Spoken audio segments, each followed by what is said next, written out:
सर्वकार्येषु सर्वदा। गुरुर्ब्रह्मा गुरुर्विष्णु गुरुर्देवो महेश्वरः गुरुः साक्षात् परब्रह्मा तस्मै श्री गुरवे नमः। ब्रह्मानन्दं परमसुखदं केवलं ज्ञानमूर्तिं द्वन्द्वातीतं गगनसदृशं तत्त्वमस्यादिलक्ष्यम् एकं नित्यं विमलमचलं सर्वधी साक्षिभूतं भावातीतं त्रिगुणरहितं सद्गुरुं तन्नमामि। काषाय वस्त्रं करदण्डधारिणं कमण्डलुं पद्मकरेण शङ्खं चक्रं गदाभूषितभूषणाढ्यं श्रीपादराजं शरणं प्रपद्ये। अवधूतचिन्तन श्री गुरुदेव दत्त। ज्या ज्या स्थळी हे मन जाय माझे ज्या त्या स्थळी हे निज रूप तुझे मी ठेवितो मस्तक ज्या ठिकाणी तेथे तुझे सद्गुरु पाय दोन्ही। अवधूत चिंतन श्री गुरुदेव दत्त। माझे सद्गुरु श्री रामदत्त महाराज यांच्या चरणी साष्टांग नमस्कार करते। ज्यांची कीर्तन परंपरा आज या पवित्र स्थानी करण्याचा योग आलाय ते संत कवी संत श्रेष्ठ श्री दासगण महाराज यांना विनम्र अभिवादन करते। आणि ही परंपरा ज्यांनी आजीवन चालू ठेवली आणि ज्यांच्या आशीर्वादामुळे आज ही परंपरा चालू ठेवण्याचा मान मला मिळतोय ते माझे आजोबा कैलासवासी हरिभक्त परायण श्री तुकारामबुवा अजयगावकर यांच्या चरणी विनम्र अभिवादन करते। आज इथे काकूंच्या पावन स्मृतीला विनम्र अभिवादन करते। तुम्ही इथे सगळे समोर बसलेले ज्ञानी अभ्यासक आहात। तुमच्या हृदयात जो भगवंत आहे त्याला विनम्र अभिवादन करते आणि तुमच्याकडून आशीर्वाद मागते की जे काही बोल या वाणीतून बोलल्या जातील ते भगवंताच्या चरणी अर्पण व्हावे आणि काही जरी थोडंफार वेडवाकडं झालं तर ते माझ्या पदरी यावं। सर्वांना वंदन करून आजच्या कीर्तन सेवेला सुरुवात करते। रामदास माया माझी रामदास माया माझी रामदास माया माझी पतित पावना सज्जन गडी वस्ती तुझी सज्जन गडी वस्ती तुझी लाज राखी येऊन माझी लाज राखी येऊन माझी हे कृपाघना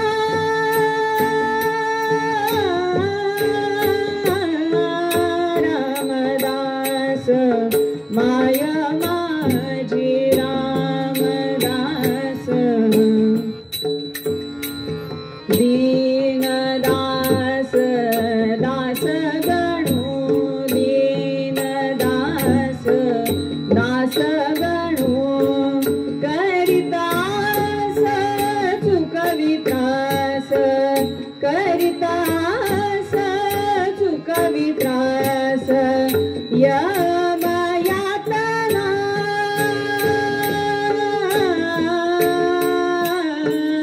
रामदास माया माझी रामदास माया माझी पुंडलिक वरदा हरी विठ्ठल सद्गुरु ज्ञानेश्वर तुकाराम महाराज की जय।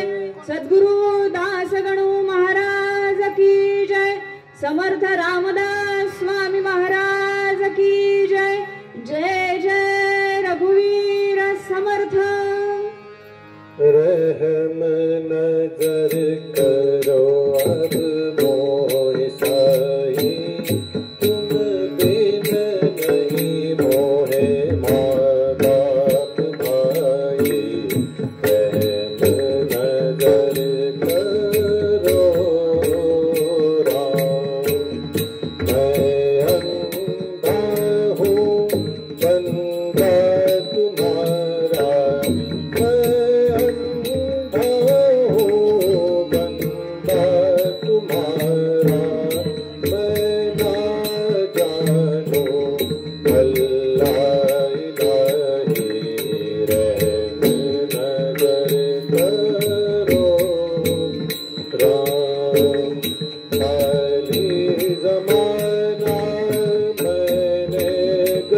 करम अब मोहि साई, तुम बिन नहीं मोहे माँ बाप भाई, रहम नजर करो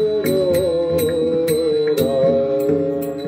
पुंडलिक वरदा हरी विठ्ठल सद्गुरु ज्ञानेश्वर तुकाराम महाराज की जय, सद्गुरु दासगणु महाराज की जय, सद्गुरु साईनाथ महाराज की जय। जय जय रघुवीर समर्थ। दिगंबरा दिगंबरा श्रीपाद वल्लभ दिगंबरा, दिगंबरा दिगंबरा श्रीपाद वल्लभ दिगंबरा। सर्वांना म्हणायचं आपल्याला दिगंबराचा जयघोष सगळ्यांना करायचा, दत्तप्रभू प्रत्यक्ष हजर आहेत। दिगंबरा श्रीपाद वल्लभ दिगंबरा, दिगंबरा दिगंबरा श्रीपाद वल्लभ दिगंबरा, दिगंबरा दिगंबरा श्रीपाद वल्लभ दिगंबरा, दिगंबरा दिगंबरा श्रीपाद वल्लभ दिगंबरा, दिगंबरा दिगंबरा श्रीपाद वल्लभ दिगंबरा, दिगंबरा दिगंबरा श्रीपाद वल्लभ दिगंबरा, दिगंबरा दिगंबरा श्रीपाद वल्लभ दिगंबरा। अवधूत चिंतन श्री गुरुदेव दत्त।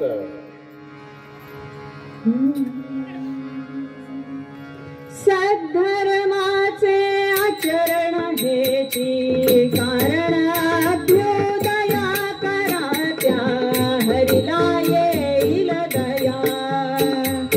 आता कशाचे दिवस सुखाचे, वैभवापणावरी रुसुनिया गेले देशांतरी। एकी जाऊ मी बेकी झाली, सौख्य पळाले दुरी झालो, तृणवतया भूवरी। द्वेष मत्सरे ठाणे दिधले, प्रत्येकाच्या घरी आता ही गोष्ट न काही बरी।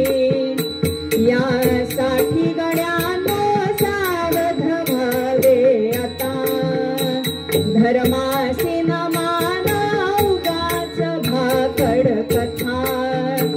जे करणे असेल ते खरे करा तत्वता। दासगणू म्हणे दुर्दैन्याच्या, बोचू लागल्या सुया नरा, भज पंढरपूर वासिया। सद्धर्माचे आचरण हेची कारण अभ्युदया करा, त्या हरिला येईल दया।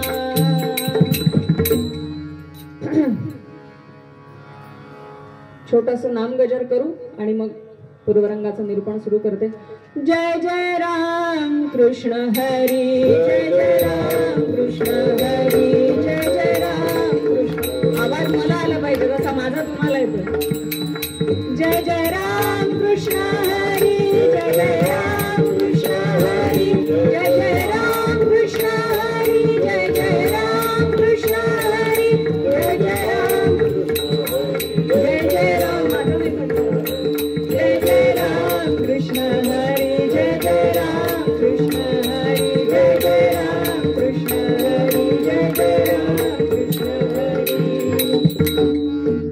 पुंडलिक वरदा हरी विठ्ठल सद्गुरु ज्ञानेश्वर तुकाराम महाराज की जय, सद्गुरु दासगणु महाराज की जय, सब संतन की जय।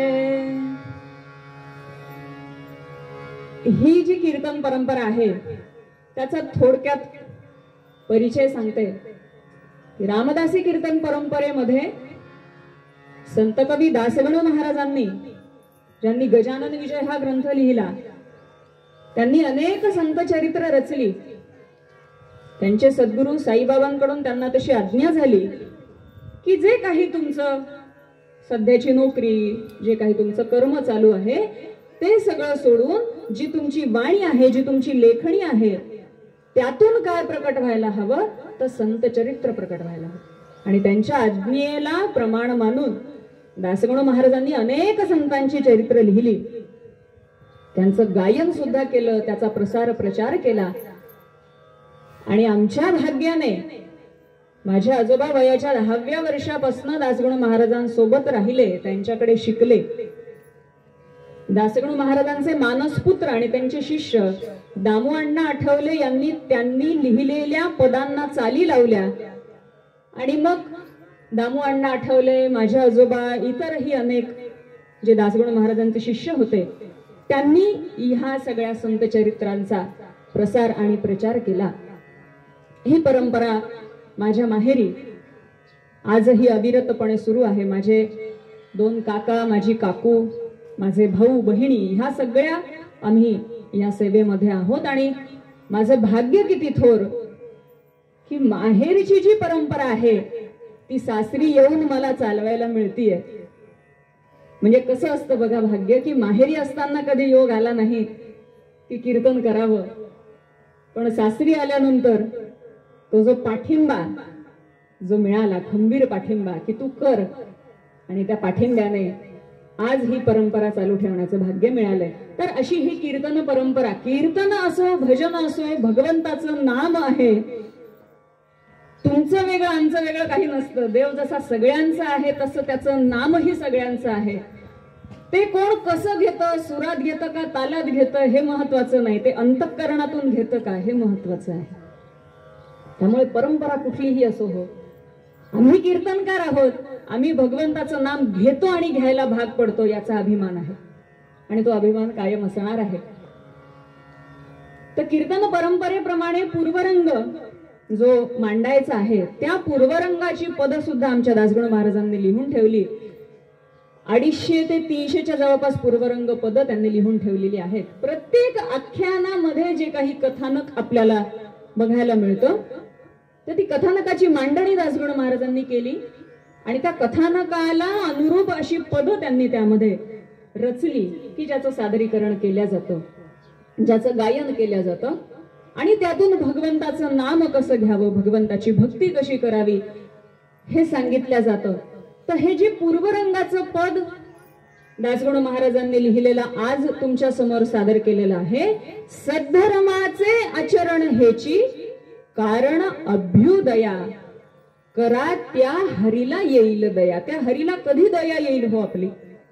आपल्याला नेहमी पडलेला प्रश्न आहे, मी एवढं नाम घेतो, मी एवढं देवदेव करतो, मी एवढं देवाचं करतो, मी एवढं देवाची पूजा करतो, जे काही आपलं कर्म असेल भगवंतासाठीच ते सगळं मी करतो, पण काय माहिती हो, देवाला काही माझी दया येत नाही, माझ्या मागचे संकट काही संपत नाही.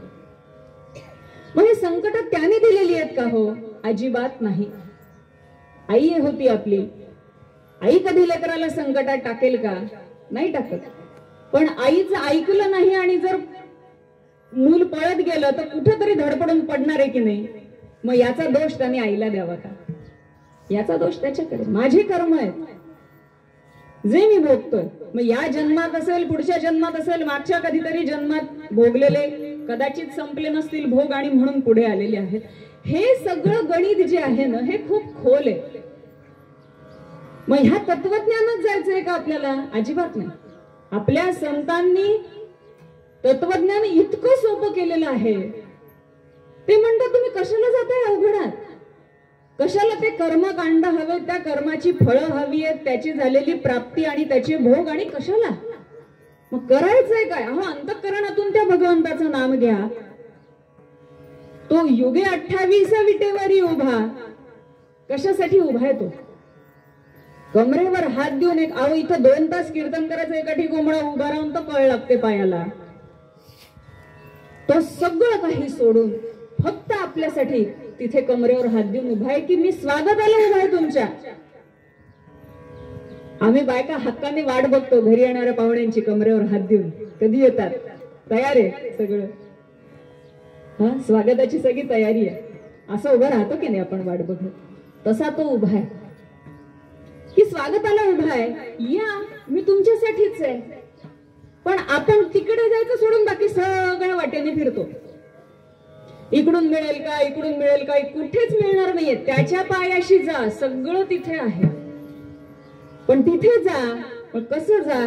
शुद्ध अंतःकरणाने जा. किंतु मनात ठेवला ना की समजा होईल का हो, होईल का हो, तर मग वाट बघा. होणार आहे हा विश्वास का नाही आपल्या मनात? की मी माझ्या ज्या देवाचं नाव घेते ते नाम आपल्याला सोयीचं म्हणून वेगवेगळे बरं का. आपल्या गोंदवलेकर महाराजांनी सुद्धा सांगितलं, कोणाचा राम आहे, कोणाचा कृष्ण आहे, कोणाचं दत्त आहे, कोणाचा शंकर आहे, कोणाची पार्वती आहे, कोणाची अंबामाय आहे. जे काही आहेत अहो तत्व तर एकच आहे, शक्ती तत्व आहे. जी शक्ती आपल्यातही आहे, जे तेज आपल्यातही आहे तेच तो आहे, वेगळं असं काहीच नाहीये. आपल्याला कळण्यासाठी म्हणून आपण त्याला मूर्ती रूपात आणलंय, आपल्याला कळण्यासाठी म्हणून आपण त्याचे चित्र काढतो, आपल्याला कळण्यासाठी म्हणून आपण त्याला हात पाय नाक डोळे सगळं काढलेलं. पण ते जे तेज आहे, ती जी शक्ती आहे ती तुमच्या आमच्या सगळ्यात आहे, म्हणून तर हे हातपाय चालतायत. ती शक्ती आपल्यात आहे म्हणून हा देह सुरू आहे. देह त्याने दिलाय आणि त्यानेच ही शक्ती दिलेली आहे हा देह चालवण्याची. मग आपण त्याने दिलेल्या दोन हाताने कोणते कर्म करतो हे मात्र त्याने आपल्यावर सोडलंय. कारण आपण म्हणतो ना की पंचपक्वान्नाचं ताट आम्ही समोर दिलं, खायची तर बुद्धी आपल्याला दिली आहे ना देवाने. किती खावं, कसं खावं. आपण बऱ्याचदा म्हणतो की अरे बाबा मी तुला तळ्यापाशी नेतो, पाणी तर नाही ना पाजू शकत. तशी परिस्थिती. सगळं दिलंय भगवंताने, सगळं दिलंय, पण तरी आपण छान पैकी आयटी आम्ही खाटेवर बसतो, देवानी द्यावं दे रे हरी पलंगावरी, तशी वृत्ती झाली. त्याच्यामुळे काही मिळत नाही. मग करायचंय काय? दासगणू महाराज पूर्वरंगात सांगतात काय? सद्धर्माचे आचरण. आम्ही धर्माचं आचरण केलं की सगळं काही मिळालं, काही वेगळं करावं लागत नाही. तोही कसा? त्याला सद हा प्रत्यय लावलाय. सद्धर्म. माझा धर्म कोणता आहे? धर्म म्हणलं की आपल्या समोर एकच गोष्ट येते, दुर्दैव येते आपल्या विचारसरणीचं, आमच्या बुद्धिमत्तेचं, की धर्म म्हणला की एकच गोष्ट आमच्या समोर येते. का? माणूस धर्म नाही येत आपल्या डोळ्यासमोर कधी. ही मुलगी आहे तिचा धर्म आहे, मुलगा आहे त्याचा धर्म आहे, पत्नी आहे तिचा धर्म आहे, पती आहे त्याचा धर्म वेगळा आहे. हे जे धर्म संकल्पना आपल्या धर्मशास्त्रात आहे, आपल्या संस्कृतीत आहे, त्याचा विसर हळूहळू पडत चालला. आणि म्हणून आपली जी विचार क्षमता आहे ना ती खूप हळूहळू हळूहळू संकुचित होत चालली. म्हणून आपण एकसंघ नाहीयेत, म्हणून आपण एकत्र नाहीयेत. मग ह्या सद्धर्माचं आचरण आपल्याला करायचंय. अर्थातच ते योग्य आचरण करायचं की माझा जो धर्म आहे, मी जर मुलगी आहे तर माझा मुलगी म्हणून जो धर्म आहे, माझा मुलगा म्हणून जो धर्म आहे की माझ्या आई वडिलांची मी निस्वार्थ भावनेने सेवा करावी, हा माझा धर्म आहे. त्यातच मला भगवंत आहे. गरज नाही हो पंढरपूरची वारी दरवर्षी केलीच पाहिजे, नियम आहे, चांगलं आहे, त्याच्याबद्दल काही नाही. पण अट्टाहास नको. मी माझ्या आई वडिलांची माझ्या मनापासून सेवा केली, झाली माझी वारी. आणखीन काय हवंय? आपल्याकडे म्हणतात ना की देवाला प्रत्येक ठिकाणी जाणे शक्य नव्हतं म्हणून त्यांनी आई निर्माण केली. मग त्याच आईला वृद्धाश्रमात टाकून जर दरवर्षी पंढरपूरची वारी केली तर ती त्याला पावेल का? हो, नाही पावणार. त्याच माझ्या वडिलांना मी वेळेवर 2 वेळेचं जेवणही दिलं नाही, कुठेतरी कोपऱ्यात बसवलं आणि मोठेपणा कीर्तन करत फिरायला लागले, तर काही अर्थ आहे का त्याला? तो अधिकारच मला नाहीये. मग माझ्या धर्माने मला का मान द्यावा? कारण मी माझ्या धर्माचं पालनच करत नाहीये. म्हणून आई वडील कधीही कर्तव्यात चुकत नाहीत. आपल्या मुलाचं वाईट व्हावं असं कुठल्या आईला वाटेल हो? कुठल्या वडिलांना वाटेल?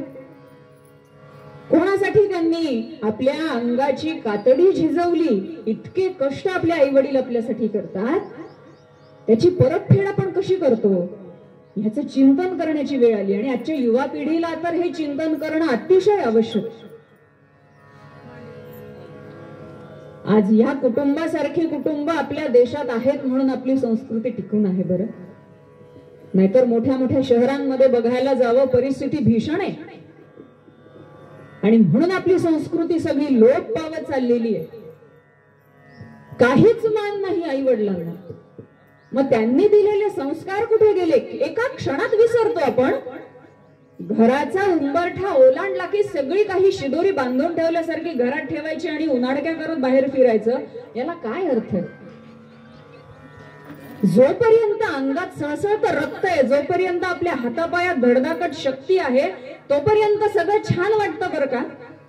सगळी मजा, सगळं ऐशो आराम, सगळं एन्जॉय हे तिथपर्यंतच असतं.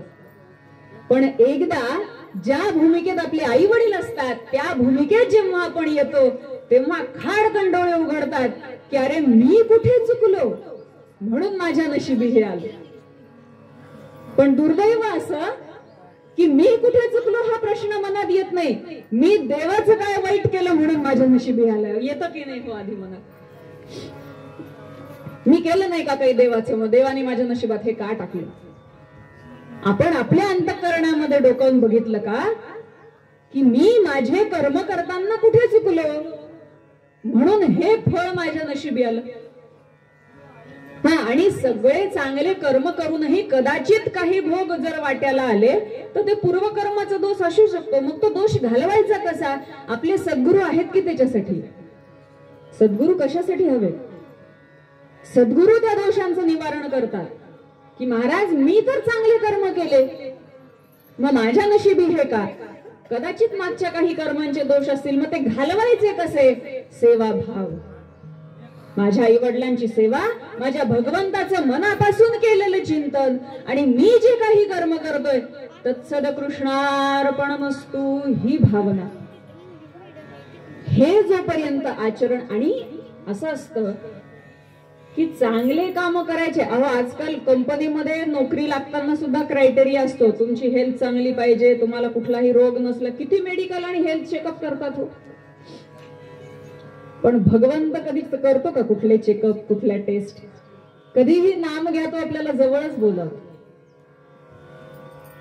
पण आपण आपल्या विचाराने इतके करंटे आहोत की जेव्हा हात पाय थकतात, डोळ्याला दिसत नाही, कानाला ऐकू येत नाही, दाताने चावत नाही, तेव्हा आपल्याला देव आठवतो. देवाला टाकताना सुद्धा त्यातल्या त्यात 1 रुपया सापडतो का? आता ते बंद झालेत नाणी, पण आधी 50 पैसे 25 पैसे. मला आठवतं जेव्हा 50 पैसे 25 पैसे बंद झाले, आम्ही उमरीला राहायचो, धर्माबाद जवळ उमरी. माझ्या आई वडिलांसोबत मी राहायचे. घराच्या समोर अगदी बालाजी महाराजांचं मंदिर होतं, इतकं सुंदर मंदिर. ती दानपेटी उघडायचं काम माझ्या वडिलांकडे असायचं. 6 महिन्यातून एकदा ती दानपेटी उघडल्या जायची. अतिशयोक्ती नाही, जेव्हा 50 पैसे आणि 25 पैसे चलनातून बंद झाले, दानपेटी फोडल्यानंतर अर्ध्यापेक्षा जास्त ती नाणी होती दानपेटी. म्हणजे आमच्या चलनातून बंद झाले म्हणून देवाला का? म्हणजे माझ्यासाठी जे निरुपयोगी आहे ते भगवंताला दिलं, तो कसा पावेल हो? इतका सुंदर देह देवानी दिलाय, तो देताना त्यांनी एवढी तरी कसूर ठेवली का हो? एवढीशी तरी नाही ठेवली. काय धडधाकट हात दिलेत, काय धडधाकट पाय दिलेत, काय तल्लख बुद्धिमत्ता दिलीये, काय सुंदर डोळे दिलेत. किती सुंदर हा निसर्ग बघतोय आपण, किती छान छान गोष्टी बघू शकतोय. तीक्ष्ण कान दिलेत, शुद्ध वाणी दिलीये, फाडफाड इंग्लिश बोलतो आम्ही या वाणीने. पण त्याच वाणीने मी कधी भगवंताचं नाम अगदी मोठ्याने मोकळ्या मनाने घ्यावंस असं वाटतं का? असं आहे आपलं आचरण. जोपर्यंत आपण शुद्ध ठेवत नाहीत, आपलं आचरण जोपर्यंत मी भगवान अर्पण करू शकेन इतकं पवित्र ठेवत नाही, ते आचरण त्याला कसं आवडेल? आपल्याला सहज कोणी आपल्या नातेवाईकांमध्ये, आता इथे तरुण मंडळी आहेत बऱ्यापैकी, आपल्यापेक्षा लहान भावंडाने जर काही कपडे देऊ केले, मी वापरले पण मला लहान झाले, फाटले नाही, वापर बरं, येतं ना हो, थोडस तरी मनात विचार येतो, काय वापरलेले कपडे द्या, मी काही घेऊ शकत नाही का नवीन? वाईट वाटतं का नाही? मग हा देह मी माझ्यासाठी इतका वापरला की जर्जर झाला अक्षरशः. आणि मग देवाला, देवा आता हे तुझंच रे का? त्याला नाही राग येणार तेव्हा? मग जर तो त्याने झिडकारला तर मग का बरं आपल्याला वाईट वाटावं? म्हणून जे माझं आचरण आहे, जे माझ्या धर्माने नियम सांगितलेले, जे माझ्या संस्कृतीने नियम सांगितलेले, जे संस्कार माझ्या आई वडिलांनी केले, त्या संस्काराने बालवयापासून जर मी माझे सगळे कर्म भगवंताला अर्पण केले तर कशाला कधी काही अडचण येते हो? बालपण तर सुखातच जाणारच आहे. माझं तारुण्य सुद्धा, माझं करिअर सुद्धा, माझी शक्ती सुद्धा, मी सगळं काही प्राप्त करू शकेन कारण माझ्या पाठीशी भगवंत आहे, ही भावना राहते. आणि मग जेव्हा सगळं काही कर्तव्य करून आपण शांत चित्ताने आपल्या वयाच्या उत्तरार्धामध्ये प्रवेश करतो तेव्हा एक प्रकारचं समाधान आपल्याला कुठेतरी मिळतं की चला, जेव्हा माझे हातपाय धड होते ते मी माझ्या भगवंताच्या कार्यासाठी वापरले. अहो, आपला प्रपंच करायचा नाही असं नाहीये. कोणत्या संतांनी सांगितलं हो की प्रपंच करू नका म्हणून? प्रत्येक संतांनी आपला प्रपंच नीट केलाय, बरोबरीने परमार्थ साधलाय. पण आपण गल्लत करतो त्याच्यामध्ये. जर क्रम ठरवायचा झाला तर पहिला क्रम आपण प्रपंचाला देतो आणि मग वेळ मिळाला तर परमार्थ ठरवतो. काय अर्थ नाहीये त्या परमार्थाला. प्रपंच करावा नेटका, नेटका तर करायचाच आहे कारण ते आपलं आद्य कर्तव्य. मी आधी सांगितल्यासारखं तो आपला धर्म आहे. आधी मुलगी म्हणून, मुलगा म्हणून, नंतर पत्नी म्हणून, पती म्हणून हा जो धर्म आहे त्या धर्माचं पालन करत करत परमार्थ करायचा आहे. तेव्हाच ह्या मनुष्य देहाचं, मनुष्य जन्माचं सार्थक आहे. तोपर्यंत नाही. कारण या सृष्टीमध्ये इतके जीवजंतू आहेत, त्या सगळ्यांपेक्षा श्रेष्ठ मानवाचा देह भगवंताने का दिला आपल्याला? कारण त्या मानवाच्या देहामध्ये एक गोष्ट जी सगळ्यांपेक्षा वेगळी आहे ती म्हणजे माझी बुद्धिमत्ता. त्या बुद्धिमत्तेने जसं मी, आपण म्हणतो ना, लाथ मारेन तिथं पाणी काढीन, ती जर शक्ती माझ्यात आहे तर मला भगवंताला बघण्याची पण शक्ती मिळू शकते. ही क्युरियोसिटी का नाही आपल्या मनात निर्माण होत? कसा असेल हो भगवंत? कसं प्राप्त करावं बरं त्याला? ही जिज्ञासा आपल्या हातापायात शक्ती असताना जर निर्माण झाली तर कशाला आपल्याला कुठला कोणाकडे हात पुढे करायची गरज आहे किंवा कशाला आपल्याला आपल्या कर्माला दोष देण्याची गरज आहे? म्हणून सद्धर्माचे आचरण हेची कारण अभ्युदय. अभ्युदय म्हणजे काय? अभ्युदय म्हणजे इहलोकीचं सुख. प्रत्येक जण तो धडपड करतोय ते परलोकातल्या सुखासाठी. अहो, इथंच काही मिळालं नाही तर तिकडे काय मिळतो? मिळेल तरी का परलोक आपल्याला? आपण इहलोकातच योग्य ते आचरण केलं नाही तर परलोकामध्ये जाण्याचा प्रश्नच येत नाही. बरं, ते पाहिलंय कोणी? माहिती नाही. मग माझ्यासाठी परलोक काय आहे? माझ्यासाठी आपण म्हणतो ना स्वर्ग सुख. काय आहे स्वर्ग सुख? आपल्या आई वडिलांची सेवा हे स्वर्ग सुख आहे. मला आलेल्या धर्माप्रमाणे माझं जर आचरण झालं तर ते स्वर्ग सुख आहे. आणि नंतर माझ्या कर्माचं फळ म्हणून जे काही माझ्या पदरी पडलं ते मी प्रामाणिकपणे स्वीकारावं आणि जे काही आहे ते भगवद अर्पण करावं. त्याच्यापेक्षा मोठं सुख नाही. अहो, या बाकी भौतिक गोष्टी कितीही मिळवा हो, समाधान आहे का त्यात? आज कंपनीने तुम्हाला 4 लाख ने 10 लाखाचं पॅकेज दिलं तरी तुम्ही नाराजच. कारण पॅकेज दिलं 10 लाखाचं पण 22 तास काम करून घेते कंपनी. तेव्हा भगवंतानी एवढं सगळं दिलंय, काही आहेत का त्याचे टर्म्स कंडिशन्स? काही आहेत का? काहीच नाही. फक्त नाम घ्यायचे. तेही तो सांगत नाही बरं, आपले सद्गुरू आपल्याला सांगतात की अरे त्याला काय पाहिजे तुम्ही विचारलं का? आईला काय पाहिजे आपण कधी विचारतो का? का ग आई जेवलीस का? हा तरी प्रश्न कधी मनात येतो का? आपलं पोट भरलं की आपण निश्चिंत मनाने जाऊन अशी आरामशीर गादीवरती छान टेकतो आणि वर पुन्हा आईलाच म्हणतो, आई तुला माहिती नाही किती काम असतं कंपनीमध्ये, किती ताप आहे माझ्या डोक्याला, काय सांगू, भयंकर स्ट्रेस मध्ये मी. आईला आपण हे सांगावं की जिने सगळे कष्ट, सगळ्या वेदना सहन करून आपल्याला हा देह दिला, त्यावर चांगले संस्कार केले आणि जिथे आपण स्ट्रेस म्हणतो तिथे काम करण्याचे योग्य बनवलं कोणी? आपल्या आई वडिलांनी. ते एका क्षणात आपण विसरतो. ह्या गोष्टी न करता जे अभ्युदय मला प्राप्त करायचे, इहलोकी मला सुख पाहिजे, परलोकातलं बघूत काय ते.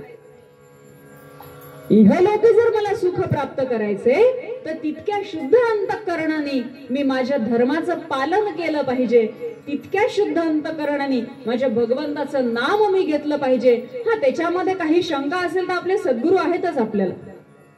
आपले सद्गुरू आपल्याला वाट दाखवतात. श्री महाराजांनी सांगितलं, तुम्ही फक्त नाम घ्या, बाकी सगळं मी करतो. इतकी कृपा आहे भगवंताची, इतकी कृपा आहे सद्गुरूंची. आपण म्हणतो ना की थोडासा वशिला असला की चांगली नोकरी मिळते. त्याच्या ठिकाणी जर वशिला पाहिजे असेल ना तर सद्गुरूंना शरण जा. तिथे जाणं खूप सोपं होऊन जातं. भगवंताच्या चरणाशी जाण्याचा एक सोपा मार्ग आपल्या आई वडिलांची निस्वार्थ भावनेने केलेली सेवा आणि सद्गुरूंच्या आज्ञेचं पालन, ह्या दोन गोष्टी केल्यानं सगळं काही सोपं होतं. बाकी कष्ट करायला आपल्याला आहेतच की हो, धडताकट दिलेला देह आहेच आहे, त्यांनी कष्ट करावं. पुढे दासगणू महाराज म्हणतात, एकी जाऊनी बेकी झाली, सौख्य पळाले दुरी, जाहलो तृणवत या भूवरी. आपल्या समाजामध्ये एकी राहिलीये का? तुझं माझं करण्यामध्ये सध्या आपण फार अग्रेसर आहोत. द्वेष मत्सरे ठाणे दिधले प्रत्येकाच्या घरी. आता ही गोष्ट ना काही बरी, प्रत्येक घरामध्ये आज एकमेकांबद्दल द्वेष दिसतो. भावाभावांमध्ये भांडण आहेत, बहीण भावांमध्ये भांडण आहेत. आई वडिलांना कोणी ठेवून घ्यायचं आणि कोणी ठेवून घ्यायचं नाही याच्यावरून आपण वाद घालतो. आपल्या इतके करंटे आपणच. आई वडिलांनी आपल्याला जन्माला घालताना हा विचार केला नाही की माझे 2 पोरं आहेत, नंतर हा सांभाळेल का नंतर तो सांभाळेल. नाही केला. आई वडिलांनी त्या विश्वासाने जन्म दिला की माझे लेकरं माझा संस्कार पुढे नेतील. पण ती एकी आपण आपल्यात ठेवली आहे का, ह्याचा सूक्ष्मतेने विचार करावा. सगळं काही येऊन जाऊन सगळं काही आपल्या कर्मावरती येऊन थांबतं की माझे कर्म मी कसे ठेवावे, तर प्रामाणिक कर्म करावेत. जे माझ्या संस्कृतीने माझ्या आई वडिलांनी केलेले संस्कार आहेत त्या संस्काराप्रमाणे माझे कर्म मी ठेवेन आणि केलेले कर्म शेवटी भगवद अर्पण करेन. कारण कर्मण्येवाधिकार असते माफलेषु कदाचन. कशासाठी सांगितलं भगवंताने?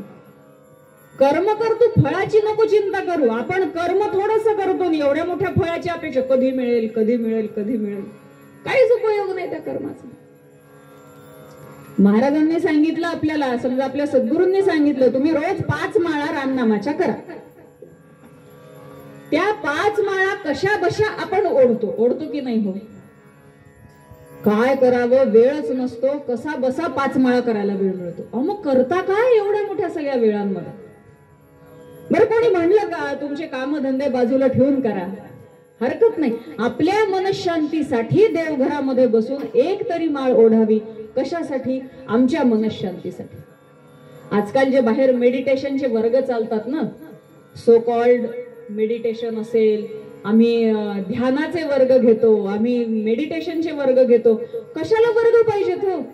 आमची सगळी परिपक्व पिढी इथे बसलेली आहे. फक्त त्यांच्या मार्गदर्शनाने 2 घटका का होईना नाम घ्या, आपोआप आपल्याला मनशांती मिळेल. त्यांना काही गरज होती का हो कुठल्या वर्गांना जायची? नव्हती. आयुष्यात त्यांच्या चढउतार आले नाहीत का? आले. त्याला त्यांनी खंबीरपणे तोंड दिलं. कसं दिलं? हे शांत ठेव, आपलं हेच आधी तापतं. आपल्या संस्कृतीमध्ये 4 पुरुषार्थ सांगितले: धर्म, अर्थ, काम आणि मोक्ष. आधी काय आहे? धर्म आहे, नंतर अर्थ, मग काम आणि मग मोक्ष. या सगळ्या गोष्टी पार केल्याशिवाय तो पुरुषार्थ आम्ही साध्य करू शकत नाही. पुरुषार्थामध्ये पण काम आणि मोक्ष, अर्थ आणि काम या दोन्हीला महत्वाचं स्थान आहे. पण त्याचं प्रमाण सुद्धा आपल्या संस्कृतीने दिलं. कसं असतं, आपल्याला पाहिजे त्या गोष्टी खाली अंडरलाईन करण्यात आपण खूप अगदी पटाईत असतो. तुम्ही सांगितलंय ना अर्थ आणि काम पुरुषार्थ आहेत, मग काय त्याच्याच मागे लागणार का? धर्म कुठे गेला? पहिला मार्ग दिला सोडून, पहिल्या 2 पायऱ्या सोडून 3ऱ्या पायरीवर चढा बरं. जमेल? नाही जमणार. तोंडावर पडू. जे काही चावायला थोडेफार शिल्लक येत तेही जातील. मग जर तिथे जमत नाही तर इथे कसं काय जमेल? संस्कृतीने ज्या पायऱ्या ठरवून दिलेल्या त्याच पायऱ्यांनी, तिथे लिफ्ट नाहीये, पायऱ्यांनी जावं लागणार. धर्माची पायरी जोपर्यंत मी ठामपणे त्या धर्माच्या पायरीवरती उभा राहत नाही तोपर्यंत मी अर्थ आणि कामापर्यंत जाऊ शकत नाही.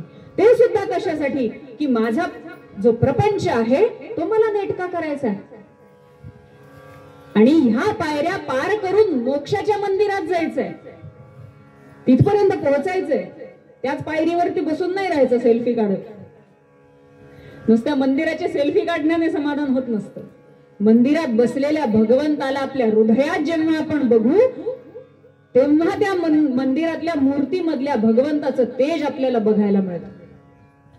कोणीतरी आम्हाला सांगितलं राजूरचा गणपती नवसाला पावतो, राजूरचा गणपती नवसाला पावतो. राजूर माहिती ना, औरंगाबाद संभाजीनगर जवळ.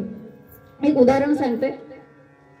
म्हणून लोक त्याच्या दर्शनाला जाणार, तिथे जाऊन नवस करणार, जे काही नवस आहे त्याची तिथे जी काही पद्धत असेल ती करणार.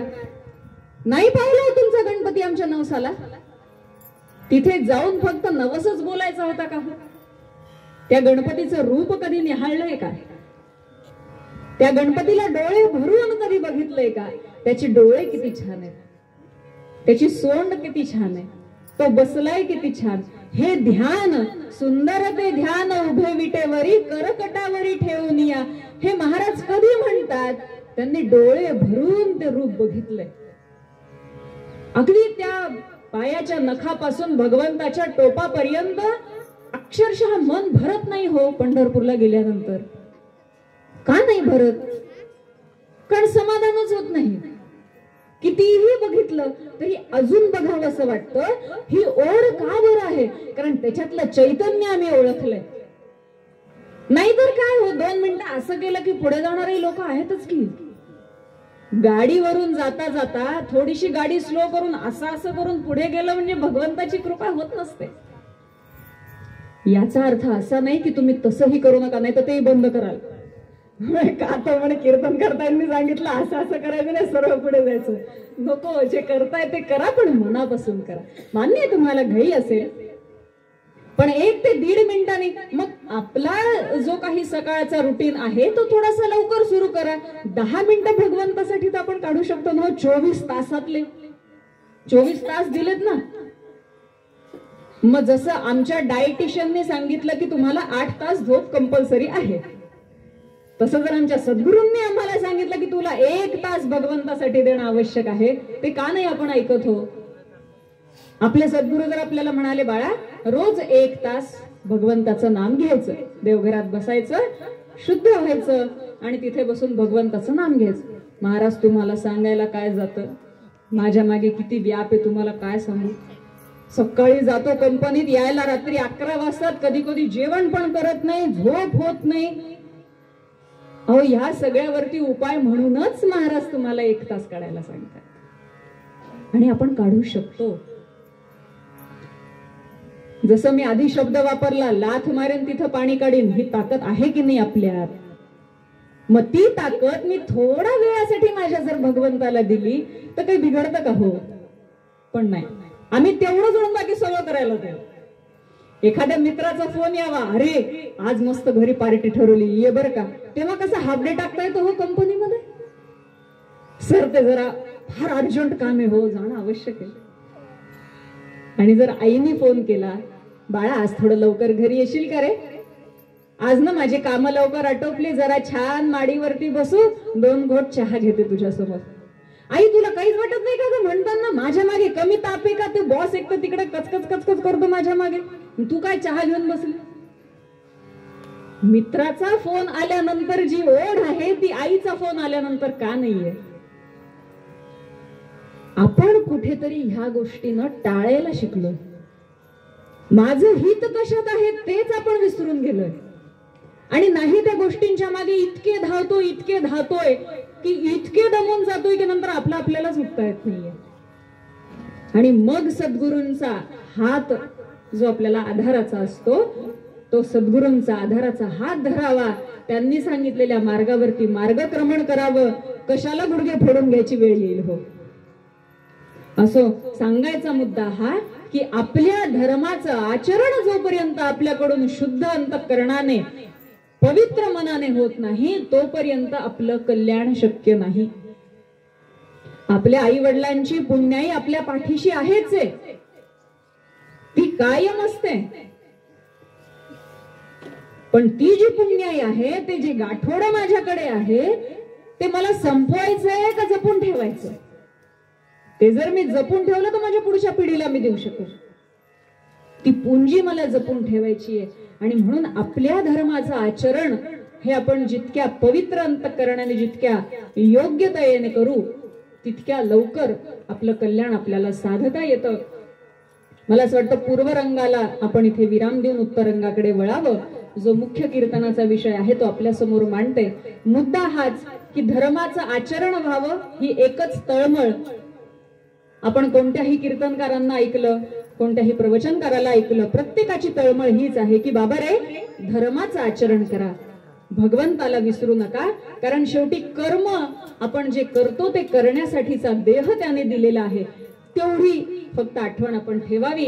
आई वडिलांची निस्वार्थ भावनेने सेवा करावी आणि केलेलं जे कर्म आहे ते भगवंताच्या चरणी अर्पण करावं. एवढे विचार म्हणते, पूर्वरंगाला विराम देते आणि आपण उत्तर रंगाकडे जाऊ. रहम नजर करना हे रे साई, रहम नजर करना, बच्चों का पालन करना, बच्चों का पालन करना, बच्चों का. जाना तुमने जगत पसारा, जाना तुमने जगत पसारा, सब ही झूठ जमाना, साई सब ही झूठ जमाना, बच्चों का पालन करना, बच्चों का.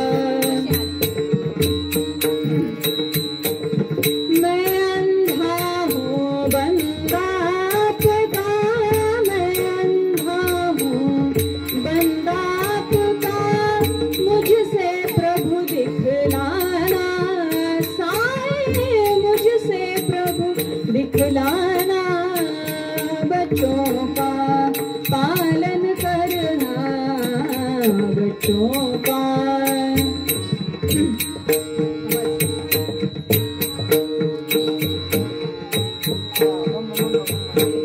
दास गनु कहे अब क्या बोलो, दास गनु कहे अब क्या बोलो, थक गई मेरी रसना, साई थक गई मेरी रसना, बच्चों का पालन करना, बच्चों का पालन करना, रहम नजर करना, है रे साई रहम नजर करना, बच्चों का पालन करना, बच्चों का पालन करना, बच्चों का पालन करना.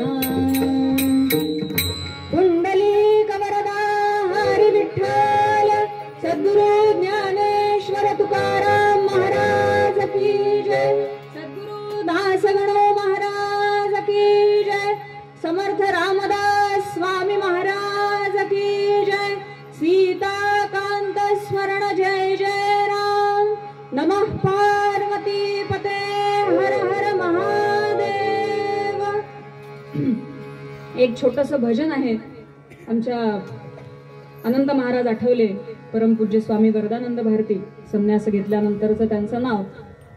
तर त्यांनी एक भजन लिहिलंय, त्यातली पहिली ओळ मी म्हणेन आणि दुसरी जी ओळ आहे ती पूर्ण भजनामध्ये सारखीच आहे. रामकृष्ण हरी जय जय भावाने म्हणा.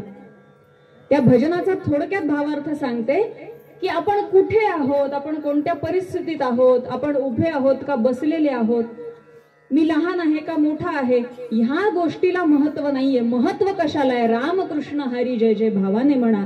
या भावनेला आहे ती भावना या भजनातून मांडतीये. पहिली ओळ मी म्हणेन आणि रामकृष्ण हरी जय जय भावाने म्हणा, हे छान मोठ्या आवाजामध्ये आपण म्हणावं अशी विनंती. स्थिती काल देश असो काही काना, रामकृष्ण हरी जय जय भावाने म्हणा, रामकृष्ण हरी जय जय भावाने म्हणा. रूप वर्ण वेश असो काही काना, रामकृष्ण हरी जय जय भावाने म्हणा, रामकृष्ण हरी जय जय भावाने म्हणा. जात पात गोत असो काही काना, रामकृष्ण हरी जय जय भावाने म्हणा, रामकृष्ण हरी जय जय भावाने म्हणा. आचार विचार उच्चार असो काही काना, रामकृष्ण हरी जय जय भावाने म्हणा, रामकृष्ण हरी जय जय भावाने म्हणा. रंग संग ढंग असो काही काना, रामकृष्ण हरी जय जय भावाने म्हणा, रामकृष्ण हरी जय जय भावाने म्हणा. भाव भाव गाव असो काही काना, रामकृष्ण हरी जय जय भावाने म्हणा, रामकृष्ण हरी जय जय भावाने म्हणा. धर्म कर्म वर्म असो काही काना, रामकृष्ण हरी जय जय भावाने म्हणा, रामकृष्ण हरी जय जय भावाने म्हणा. धन जन मन असो काही काना, रामकृष्ण हरी जय जय भावाने म्हणा, रामकृष्ण हरी जय जय भावाने म्हणा. असाल तेथून पुढती चला यज्ञ सोडाना, रामकृष्ण हरी जय जय भावाने म्हणा, रामकृष्ण हरी जय जय भावाने म्हणा, रामकृष्ण हरी जय जय भावाने म्हणा, रामकृष्ण हरी जय जय भावाने म्हणा. पुंडलिक वरदा हरी विठ्ठल, सद्गुरु ज्ञानेश्वर तुकाराम महाराज की जय, सद्गुरु दासगणू महाराज की जय. जय जय रघुवीर समर्थ. पयोधिनिकटी असे पुरी पुनीत पूर्वेकडे, जिचे स्मरण केलिया दुरित वासना ती झडे.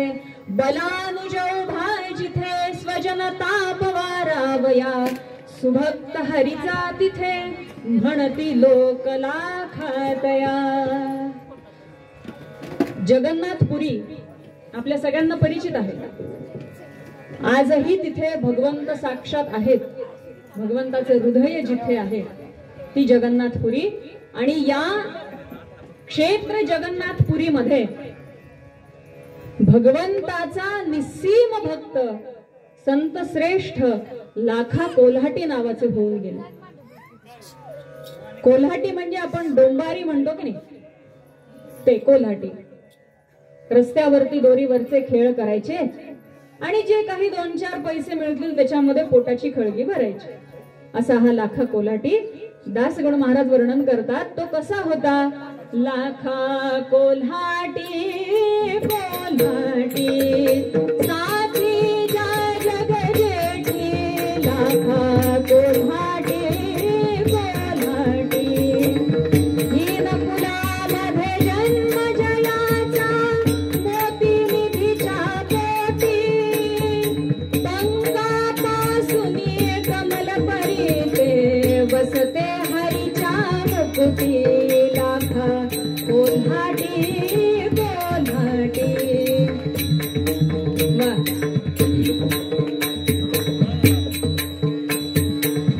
उच्च नीच हे नये ठरविता, जातीवरून यासाठी दासगणू म्हणे सूज्ञ खोबरे, सेवून त्यजी नरवंटी.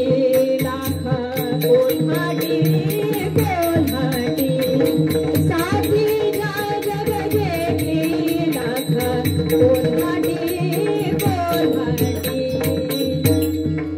असा हा लाखा कोल्हाटी साथी ज्या जग जेठी. ज्याचा सोबती कोण होता. जगन्नाथ, भगवान जगन्नाथ. स्पष्ट दासगणू महाराजांनी सांगितलं, हीन कुलामध्ये जन्मजयाचा मोती निधीच्या पोटी पंकापासून कमल परिते वसते हरीच्या मुकुटी. चिखलातून उगवलेलं कमळ कुठे असतं? भगवंताच्या मस्तकावरती असतं. त्यामुळे उच्च नीच हे नये ठरविता जातीवरून यासाठी पूर्वरंगात सांगितलं, माझा धर्म फक्त त्याचं पालन मी करावं, बाकी सगळ्या गोष्टी गौण आहेत, निरर्थक आहेत मी तर म्हणत. आणि आपण निरर्थक गोष्टींना महत्व देतो. इतका हा हीन कुळामध्ये खालच्या जातीत जन्मलेला कोल्हाट्याची जात. तर आधीच तर पूर्वीच्या काळी या सगळ्या गोष्टींचे फार बंधनं पाळले जायचे. आता तरी शिक्षण आलं, बऱ्याचशा गोष्टी माहिती व्हायला लागल्या, त्यामुळे आता हे प्रमाण कमी झालं, पण पूर्वी होतं दुर्दैवाने. पण असं असून सुद्धा दासगणू महाराज म्हणतात, सुज्ञांनी काय करावं? खोबरं खावं, नरवंटे टाकून द्यावे. आपण त्याच्या सहित खातो का हो? नाही गे नाही. खोबरं गोड लागतं म्हणून खावं, मग तेवढंच करावं ना. ज्याच्यामध्ये जे गुण चांगले आहेत ते घ्या ना. दोषांचं निवारण ते टाकल्याशिवाय होणार नाहीये. जेवढे दोष आपण दाखवू ना तितके ते बळकट होत जातात. म्हणून नेहमी समोरच्यांच्या गुणांचं निरीक्षण करावं की माझ्या समोर जो व्यक्ती आहे तो गुणवान किती आहे. अहो, दोष तर प्रत्येकातच येतो. एवढं सुंदर गुलाबाचं फुल आहे, तोडायला जावं तर काटे टोचणार. मग तुम्ही त्या फुलाला दोष देणार का हो? ते काटे अलगद काढून आपण ते फुल माळतो की नाही? गजऱ्यात माळतो, भगवंताला अर्पण करतो, त्याचा सुंदर हार बनवतो. मग प्रत्येक वेळेला त्या काट्याच्या नावाने खडे फोडल्याने काही होणार आहे का? दोष हे प्रत्येक गोष्टीत असतात. त्याचा त्याग करावा आणि गुणांकडे लक्ष द्यावं. असा हा लाखा कोल्हाटी जरी खालच्या जातीत जन्मलेला असला तरी त्याच्यासाठी ध्येय एकच होतं, मी आणि माझा भगवान. बाकी मला दुसरं काही महत्वाचं नाही. डोंबाऱ्याची खेळ करायचा. दुर्दैवाने पत्नी लवकर निवर्तली. पोटी एक कन्या, तिला तिने जन्म दिला आणि त्याची सहधर्मचारिणी संसार अर्ध्यावर सोडून निघून गेली. तरी तक्रार नाही बरं देवाजवळ.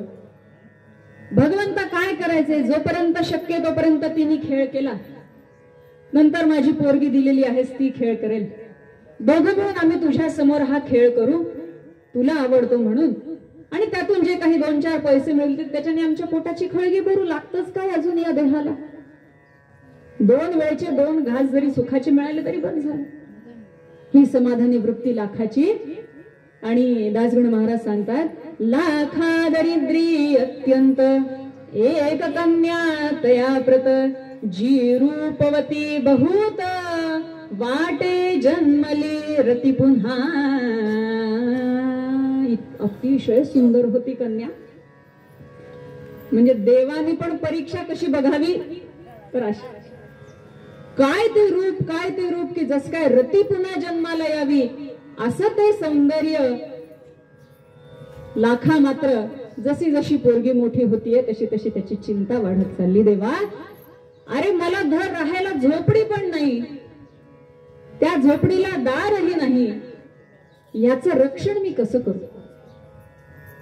आणि जशी जशी मोठ्या कन्या ही मोठी व्हायला लागली तशी तशी त्याची काळजी वाढायला लागली.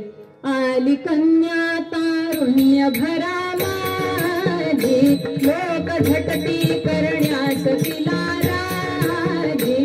सुबक सुंदर असल्यास धर्मशाळा, कोण ओलांडून पांथ जायतीला, कोण ओलांडून पांथ जायतीला. अतिशय सुंदर. आणि मग लोक तिचा खेळ बघायला, म्हणजे खेळ बघायला कमी आणि तिला बघायला जास्त, अशी परिस्थिती व्हायला.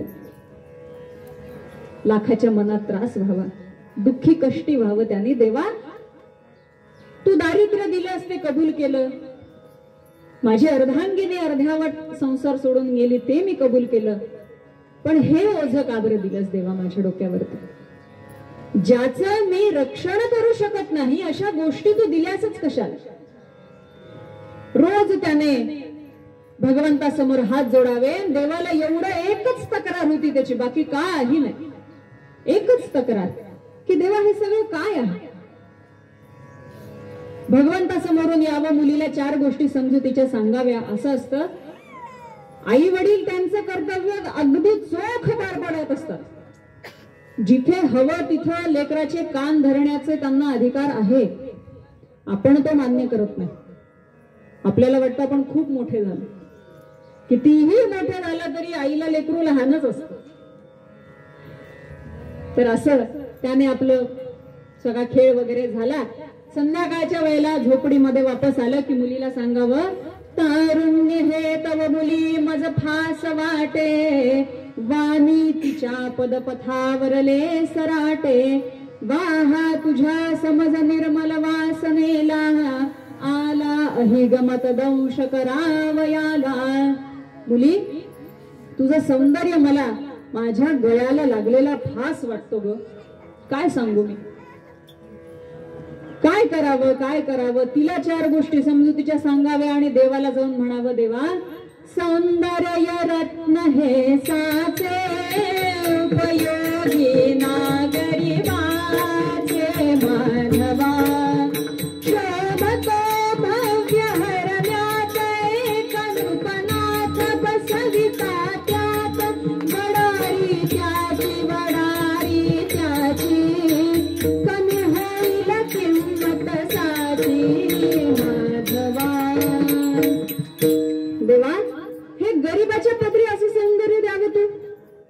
हे जे सौंदर्य आहे, सौंदर्य हेच राजाच्या कन्येस कान गादिले, व पारिजात वृक्षाला त्वाव किरड्यात लोटिले, कौस्तुभ मरकटा करी विभया हरी, गतीला बरी त्याची होईल, त्या योग जीव जाईल.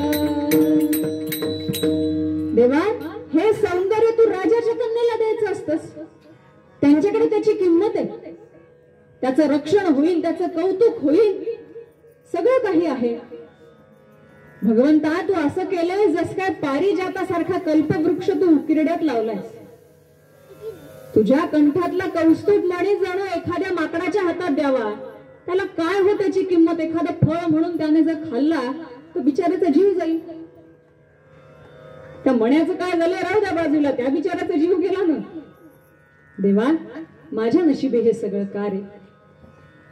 बरं तिकडे राजाच्या मुलीला म्हणलं तर ते सगळी फौज हजर असायची. रोज सगळं केल्याशिवाय ती बाहेरच येत नव्हती, अशी परिस्थिती तिकडे. आणि इकडे झाकून झाकून परेशान. बरं शेवटी जातही अशी, पोटासाठी धंदाही असा की सगळ्यांसमोर खेळ करावे लागायचे. काय झाकतं आणि किती झाकतं, काय बोलावं. अशी परिस्थिती लाखाची होऊन गेली.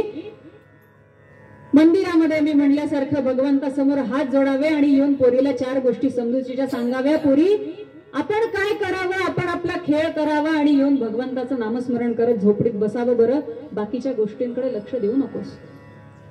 पण असं आहे, तारुण्य आहे, सगळ्या गोष्टींचं आकर्षण वाटतंय. बरं त्यातल्या त्यात माझ्याकडे जे आहे त्याचं कौतुक होतं म्हणल्यावर तर अजूनच, म्हणजे माझ्याकडे काहीतरी विशेष आहे हे तिला कळायला लागलंय. आणि म्हणून ती आता वडिलांचा उपदेश नको वाटायला लागला. एक अशी वयाची अवस्था येते की नकोसं वाटतं. काय तेच ते सांगतो, मला काय कळत नाही का, लहान आहे का मी आता. आई वडील म्हणतात तू लहान नाहीये, तू मोठी झाली आहे, हेच तर मोठं दुःख आहे.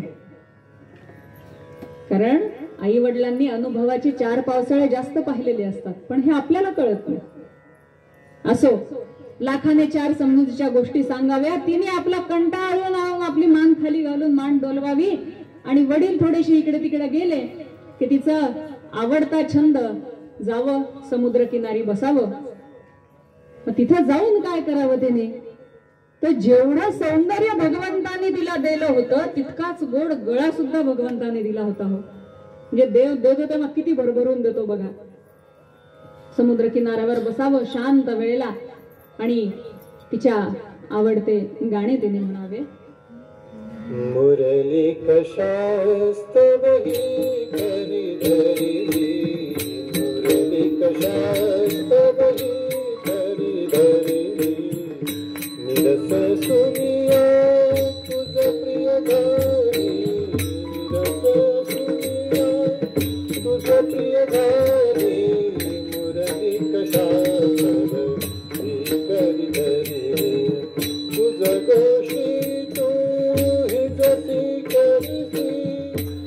गोशी तू ही कशी करती, करती करी क्या सकलासी, करती करी क्या सकलासी, योग्य कथितना ही प्रेमासी, योग्य कथितना ही प्रेमासी, तुझे रसिकता हरितव केली, मुरली कशास्तवही करी धरिली, मुरली कशास्तवही करी धरिली, मुरली कशास्तवही करी धरिली. आपल्या आवडीचे गाणे तिने समुद्र किनारी बसून म्हणावे. तेवढ्यात काय झालं, ती कन्यका ईशापरी गायन करिता समुद्र तीरी, तो एक तरुण सामोरी येऊन उभा राहिला. छान ती आपल्याच चित्तामध्ये कंटाळून गेली होती. सारखे वडील उपदेश करतायत.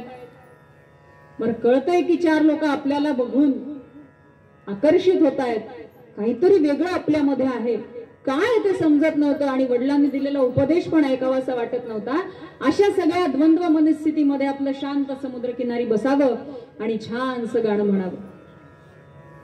आणि असं झालं की एकदा ती तिथे बसलेली असताना त्या नगरीचा राजकुमार त्या वाटेने जात होता आणि जाताना त्याच्या कानावरती हे स्वर पडले. अक्षरशः तिथेच थबकला. एवढा सुंदर आवाज, इतका मधुर स्वर कोणाचा असेल बरं.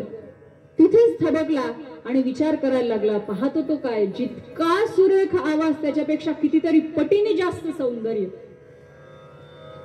तिथेच मोहित झाला आणि तिच्या पुढे जाऊन अक्षरशः हात जोडले, म्हणाला, रंभोरुवरी तू मला, मग तुझे दारिद्र्य हे संपले, तारुण्ये तुझिया तनु सरमणी की आज शृंगारिले, जाई माल तिला बहार असल्या, भोगता तिला पाहिजे, माझी या वचना समान म्हणून त्वाये धवा देजे.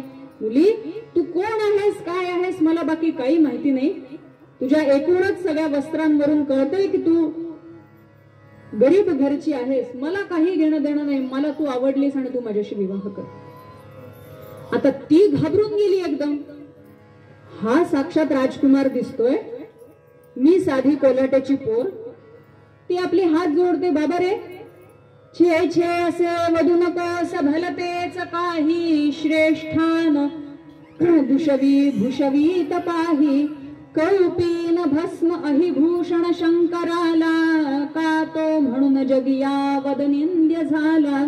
अरे असं काही बोलू नकोस. तो म्हणतोय, अगं असं काय, भगवान शंकर सुद्धा चिताभस्म लेपन करतात. असू दे तू कोणत्याही जातीची, कोणत्याही धर्माची, मला काही, मला तू आवडलीस, मला तुझ्याशी विवाह करायचा. ती म्हणते, तुमचं बोलणं योग्य नाहीये. आणि असं असतं, इथे आई वडिलांचे संस्कार दिसतात. ती म्हणते, काही झालं तरी मी माझ्या वडिलांच्या आज्ञेच्या बाहेर नाही. कितीही काहीही असलं, तुम्ही कितीही मोठे असलात तरी मला माझ्या वडिलांचा आदेश होईपर्यंत मी त्याचा स्वीकार नाही करू शकणार. हर प्रकारे समजवलं हो त्याने. कुठली पोथी पुराणातले कोणते कोणते उदाहरण दिले, याचं असं होतं, त्याचं तसं होतं, वेगवेगळे उदाहरण. नाही का म्हणे दुष्यंताने शकुंतलेला नाही का म्हणे पत्नी म्हणून स्वीकारलं. ती तरी कृषी कन्या होती, तो स्वतः एवढा मोठा राजा होता. आता वरवर नुसते पुस्तकातले उदाहरण सांगायला जातंय काय? पूर्वीच्या काळी जे विवाह होत होते ते काय असेच होत नव्हते. पूर्वरंगात सांगितल्याप्रमाणे धर्म अर्थ काम या तीनही पुरुषार्थांचं योग्य पालन होत होतं. तेव्हा ते क्षत्रिय इतके सशक्त होते, इतके बलवान होते की स्वर्गात जाऊन इंद्राची, राक्षस आणि देवांच्या युद्धात सुद्धा त्यांनी मदत केलेली आहे. महाभारतामध्ये आपण अनेक वर्णन बघितले. दुष्यंत राजाचं वर्णन तर महाभारतातलंच आहे. नंतर कालिदासाने त्यातली ती कथा घेऊन अभिज्ञान शाकुंतलम जे महाकाव्य रचलं, त्यामध्ये थोडासा शृंगार रस त्याने वाढवला आणि मग त्याने त्याचं वर्णन जे आहे, पण मूळ कथानकाला त्याने हात लावला नाही. आपल्या जुन्या कवींचं वैशिष्ट्य होतं, मूळ कथानकाला ते कधी धक्का लावत नव्हतं. मग ही दुष्यंत शकुंतलेची कथा, कुठं सत्यवान सावित्रीची कथा, सावित्रीने नाही का म्हणे सत्यवानाला वरलं माहिती होतं म्हणे तिला तो अल्पायुष्य आहे. अरे काही उदाहरण द्यावे, म्हणजे माझी बाजू खरी हे सांगायला त्याने आपल्या मनाला येईल ते उदाहरण द्यायला चालू केले. ती आपली सांगतीये, बाबा रे उगाच नाही त्या गोष्टीमध्ये पडू नकोस, हे काही शक्य नाहीये, हा विवाह होणे शक्य नाही, आणि त्यात मी माझ्या वडिलांच्या आज्ञेच्या बाहेर नाही, हे तिने ठामपणे सांगितलं. असं म्हणली आणि ती तिथून निघून गेली. ऐसे तयासी बोलून गेली कन्यका निघून, तिच्या योगे तो तरुणा विरहे पोळला मानसी. आता ती तर निघून गेली, याला करमायला तयार नाही. हा वापस गेला खाली मान घालून. राजाला वाटलं काय झालं राजपुत्रांना, एरवी तर काहीतरी पराक्रम गाजून आल्यासारखे ऐटीत येतात, आज खाली मान घालून का बरं आले, रात्री जेवायला आले नाही, झोप लागायला तयार नाही, नुसते गच्चीत फेऱ्या मारतायत, झालं काय. त्यांच्या मित्र कंपनींना बोलवलं, काय झालं, असं असं झालं म्हणे. एवढंच ना, आता एवढूसा नाही म्हणे, डोंबाऱ्यात आला लागतं काय म्हणे. त्या पत्र लिहिलं राजाने, ताट भरून मोहरा, तेवढेच दागिने, तिचकेच भरजरी शालू द्या म्हणे नेऊन त्याला, त्याला सांगा म्हणे आमच्या राजवाड्यात येऊन खेळ कर म्हणून. गेले पत्र घेऊन, असा असा राजाचा आदेश आहे म्हणे लाखाजी, आणि तुम्हाला राजवाड्यात बोलवले म्हणे खेळ कराया. लाखाने हात जोडले. राजाच्या आदेशाचा मी मान ठेवतो, पण माझा एक नियम आहे, काय, मी खेळ फक्त माझ्या भगवंतासमोर करतो, कारण त्याच्यासाठी हा खेळ आहे. मी ना पैशासाठी करत ना प्रसिद्धीसाठी करत, मी फक्त त्याच्यासाठी माझा खेळ करतो. लाखा म्हणतो, अन्यत्र ना मदीय खेळ कुठेच होई, या राऊळा विण तुला कथुवर्म काही, तेथेच तिष्ठत सदा यजमान माझा, देवाधिदेव हरिहाय दुराय राजा, गोपाल कृष्ण भगवान की जय. इथे माझा भगवंत आहे, तो माझा यजमान आहे, त्याच्याशिवाय बाकी मी कुठेही खेळ करत नाही, हा माझा नियम. मग कोणी खेळ बघितला काय न बघितला काय, त्याचे मला काही पैसे मिळाले काय न मिळाले काय, मला त्याच्याशी काही घेणं देणं नाही. तो माझा यजमान आहे आणि केवळ त्याच्यासाठी मी हा खेळ करतो. उलट निरोप राजाकडे गेला. राजा म्हणला, जरा जास्तच माज दिसतोय म्हणे, याला उतरवला पाहिजे. हरकत नाही, आम्ही तिथे जाऊ म्हणे. हे राजाने सगळा आपला तोफा घेतला. मंत्री अमुक तमुक सगळे त्याचे ते बॉडीगार्ड सिक्युरिटी वगैरे असतात ना, ते आधी भाले घेऊन सगळे समोर येतात. मग मागून राजा येतो, त्याच्यासोबत होताच राजकुमार. आणून आपले सगळे तिथे मोहरांचे ताट, दागिन्यांचे ताट सगळे मांडले. करा म्हणे खेळ आता. लाखा म्हणतो, काही हरकत नाही, कारण माझा नियम खेळ करायचा आहे. कोण बघायला आलं काय आलं मला त्याच्याशी काय, माझा भगवंत बघतोय ना, बस झालं. लाखांनी सगळी तयारी केली, मुलीला बोलावलं आणि खेळ सुरू झाला. उगम खेळासी आली बोल्हाटीन रंगाची, उगम खेळासी आली बोल्हाटीन रंगाची, विश्वास स्तंभ साचार आहे केवढे थोर, भावाचा बांधिला दोर फिराया ती जशी आली बोल्हाटीन रंगाची, सत्कर्म हाच की थाळा या दोरावर ठेवियला, आतळी भक्ती वेळा सावरी तोलासी आली बोल्हाटीन रंगासी, उगम खेळासी आली बोल्हाटीन रंगासी, हाती बांध पाप पुण्याचा नासागरी रोख दृष्टीचा, हे अनुभव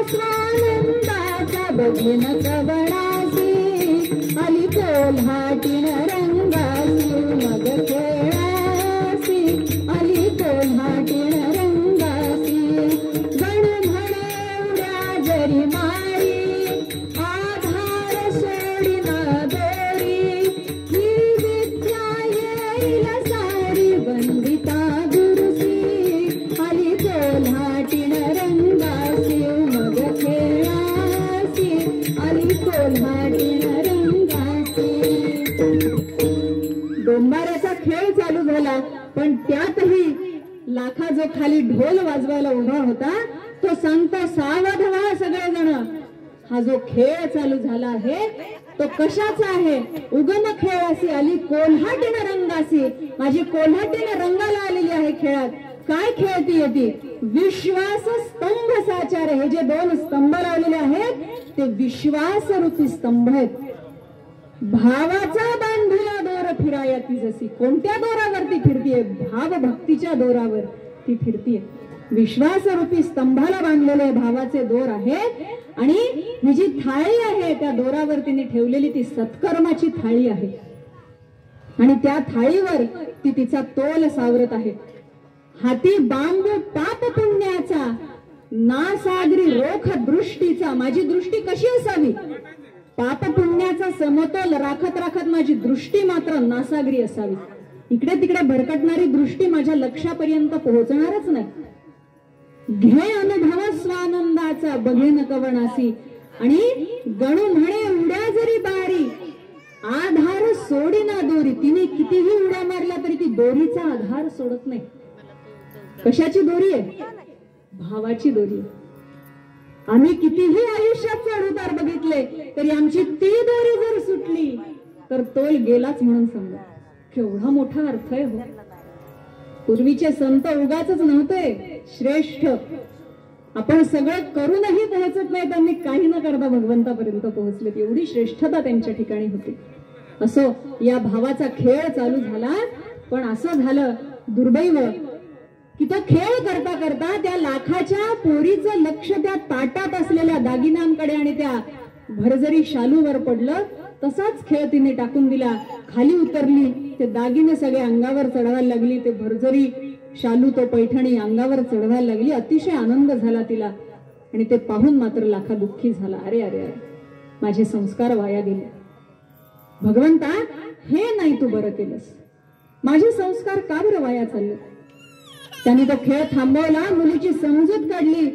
सौंदर्य पात्र हे माझे तुझ लागी बरीने दिले संगीत केशराने या ते भरून ठेवी चांगले तेथही विषय वासना नरक सज्जना मीच ठेविना हरम्य जे भूत रहाया भले शोभत भाग्य भालासी सज्जना तिलक चंदनी तेथेच प्रयत्नाने रेखा चिखलला वितो कुणी भक्तीची भव्य अंगारी बसायावरी तेथना भरी पंथीचा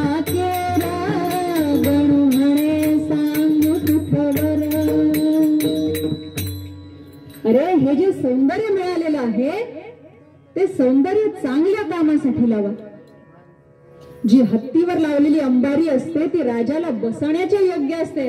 रस्त्यावरचा केर कोणी त्याच्यामध्ये भरत नाही. त्या राजपुत्राला उद्देशूनही लाखा उपदेश करत होता आणि आपल्या मुलीलाही तो समजावून सांगत होता की अगं हे विष आहे. त्या हेम पात्री मुली जाण विष्ठा की ठेविल्यान रुचते वरिष्ठा वाराहत्यासी नित सेवितात ना दुर्नीती या बरवी जगात. गोपाल कृष्ण भगवान की जय. अगं हे सगळं विष्ठारूप आहे. हे आपल्यासाठी योग्य नाहीये. ते वराहांसाठी योग्य आहे. आपण आपला खेळ करावा भगवंताला अर्पण करावा आणि माघारी फिरावं. तू कुठे या सगळ्यात अडकलीस. त्या राजपुत्राला तो समजावून सांगतोस नाही त्या गोष्टीच्या मागे लागू नकोस. वासना बरी नाही. आपण आपलं कर्म करावं. तुला एवढं छान देह दिलेला आहे, छान पराक्रम गाजव, तुझं राज्य वाढव, कुठं या नाही त्या गोष्टीच्या मागे लागला. पण पूर्वरंगात सांगितल्यासारखं नाही पटत. सांगितलेलं आम्ही खूप काही करू शकतो, आमच्यात ताकद आहे, आमच्यात शक्ती आहे, हेच फक्त दोघांच्या डोक्यात होतं. परिणाम असा झाला की 2-3 दिवस लोटले असतील, मुलगी आपली शांत शांत राहायला लागली. लाखाला वाटलं बाबा झाली असेल शांत, गप्पा आहे तर ठीक आहे, जास्त त्याने विचार केला नाही. पण एक दिवस रात्री मात्र राजकुमाराने पालखी पाठवली. मध्यरात्रीच्या वेळी मुलगी त्या पालखीत बसली आणि निघून गेली ती कन्या अखेरीसी, त्यजुनी आपुल्या त्या श्रेष्ठ शापित्याशी, धनिक संगे कोठून राहणार, मानसासी कावळावदासीर, मानसासी कावळावदासीर. काहीही झालं तरी शेवटी कर्म आपली पाठ सोडत नाहीत म्हणतात तसं. निघून गेली. सकाळी उठला लाखा. कुठे गेली मुलगी, कुठे गेली? त्याला म्हटलं गेली असेल जवळच कुठेतरी, रोजच्या प्रमाणे समुद्रकिनारी जाऊन बसली असेल, येईल थोड्या वेळाने. पहाटेची सकाळ झाली, सकाळची दुपार झाली, दुपारची संध्याकाळ झाली, मग मात्र त्याचा जीव काही लागेना. पोटात गोळा उठला, माझं लेकरू कुठे गेलं म्हणून शोधत सगळ्या गावभर फिरला. हो, कुठे गेली माझी मुलगी, कुठे गेली माझी मुलगी, कोणी माझ्या मुलीला बघितलं का? हो, लोक म्हणतात का रे तुला काहीच माहित नाही का? म्हण काय झालं? अरे रात्रीच त्या राजकुमाराचा मेळा आला होता आणि त्यात बसून तुझी मुलगी गेली म्हणे राजकुमाराकडे. वाईट वाटलं क्षणभरासाठी बर का. संत आहेत ते. काय करावं लाखाने? जाऊन भगवंतासमोर उभा राहिला. देवा सोडवलंस म्हणे, त्रासातून सोडवलंस, आता मी शांत चित्ताने तुझी सेवा करू शकतो. तिचं ते भाग्य होतं, ती तिकडे निघून गेली. माझं भाग्य तुझ्या चरणाशी आहे, फार बरं झालं, माझी चिंता मिटली, आता मी शांततेने तुझा खेळ करू शकतो. पण परीक्षा कशी असते की मुलगी सोडून गेली, आता खेळ करणार कोण? हा बिचारा आपलं त्याची वेळ झाली की ढोलकी वाजवावी, भगवंता समोर 2 खांब रोवावे, त्याला दोरी बांधावी आणि ढोल वाजवायला चालू करावं. 2 दिवस झाले, 4 दिवस झाले, 2 लोक यायचे, एक चेष्टा करायचे आणि निघून जायचे. अरे पोरगी सोडून गेली म्हणे, काय खेळ करतो म्हणे तू, बस म्हणे आता तसाच. परिणाम गेली कन्यका निघून, खेळापती पडले शून्य, त्या योगे उपोषण घडू लागले लाखासी. नियम काय होता हो? खेळ करायचा, आलेल्या 2 पैशात जेवढं पोट भरेल तेवढंच भरायचं. खेळच होत नाही तर कुठून पैसे येणार हो? उपोषण व्हायला लागेल, पैसा येत नव्हता, अन्न मिळत नव्हतं, तरीही नियम सोडला नाही बरं लाखाने. भगवंताला तर दोष त्याहून दिला नाही.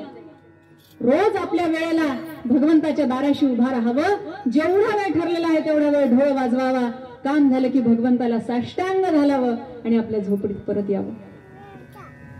काही दिवसांनी असं झालं, गुजर देशीचा भूप एका जगन्नाथासी पुरित वंदण्याला, तया बाहुन हर्षले क्षेत्रवासी, कारजाच्या नामुळीच वैभवासी, कारजाच्या नामुळीच वैभवासी. गुजर देशीचा राजा भगवंताला वंदन करण्यासाठी, त्याचा काही चातुर्मास होता ठरलेला, त्याच्यासाठी तो आला होता आणि त्याने व्रत केलं की चातुर्मास मी पूर्ण गाव पंगत घालेन, असा संकल्प होता त्या राजाचा. आता गावकऱ्यांना आनंदात रोज पंचपक्वान्न मिळायला लागली की हो जेवणामध्ये, अतिशय आनंद झाला गावकऱ्यांना आणि रोज आपलं वेगवेगळे पक्वान्न त्याच्यात, आज एक, उद्या एक, परवा एक, एकही पक्वान्न पुन्हा रिपीट झालं नाही असं वर्णन आहे. आणि इतक्या मोठ्या प्रमाणावरती भगवंताची समाराधना चालू झाली.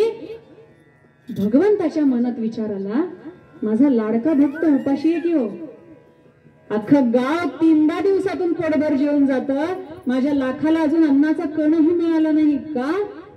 तर तो हीन जातीचा, कोण त्याला आपल्यामध्ये मिसळून घेणार? देवाला दया आली बरं. देव त्या राजाच्या स्वप्नात गेला. स्वप्नात जाऊन सांगतो काय? स्वप्नात एके दिवशी रमेश की बोलिला येऊनी नृपास, लाखास माझ्या मिरवीत न्यावे, सुग्रासही भोजन त्यास द्यावे.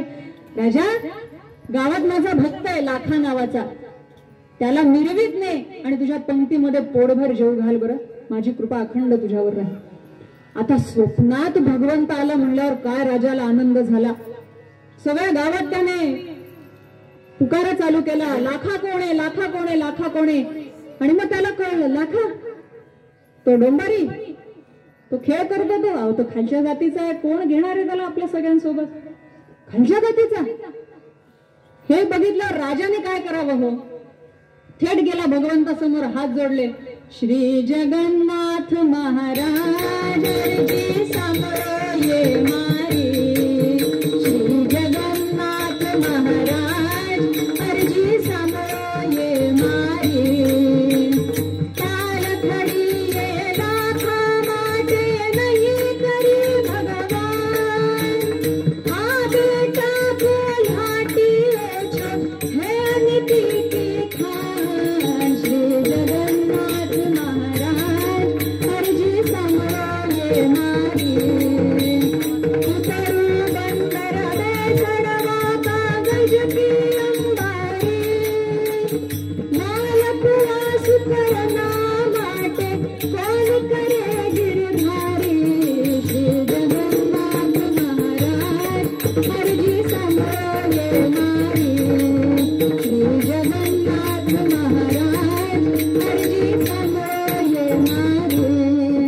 भगवंता, माझी एक विनंती ऐक बाबा, तू बाकी काय म्हणशील ते मी करायला तयार आहे, त्या लाखाला नको बोलवायला.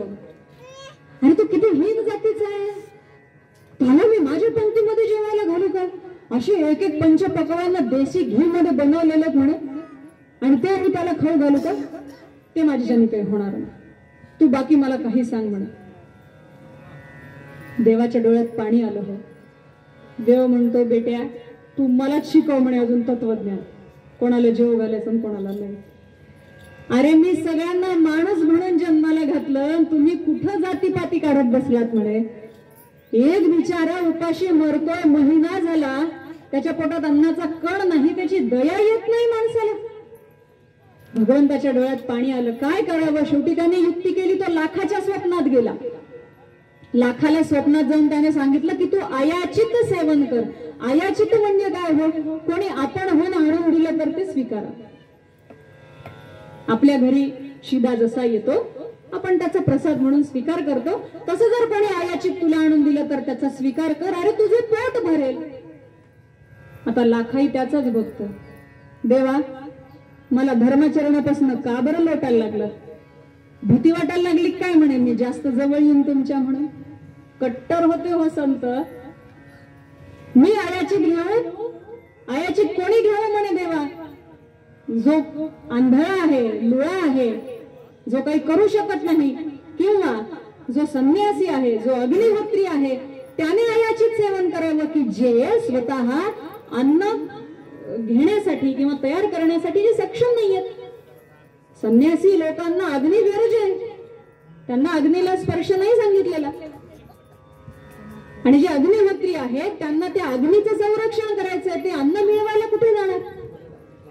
आणि जे शरीराने धडधाकट नाही त्यांनी आयाचित, मी तसा काहीच नाहीये, तू मला धडधाकट देह दिलेला आहेस, मी कशाला आयाचित सेवन करू, मी ते आयाचित घेणार.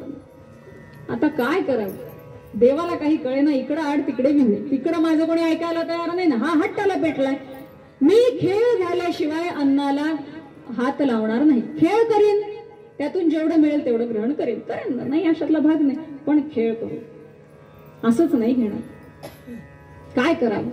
आईसाहेबांना देव म्हणतात, का ग तुला काही युक्ती सुस्ती का बघ, माझं तर काही डोकं चालत नाहीये म्हणे यांच्या समोर. आईसाहेब म्हणतात, आलात का माझ्यापाशी, मला माहित होतं माझ्याशिवाय पर्याय नाही, हुशार आम्हीच ना आहेत का, थकली की आमच्यापाशी येतात, बघा बरं आता काय करायचं.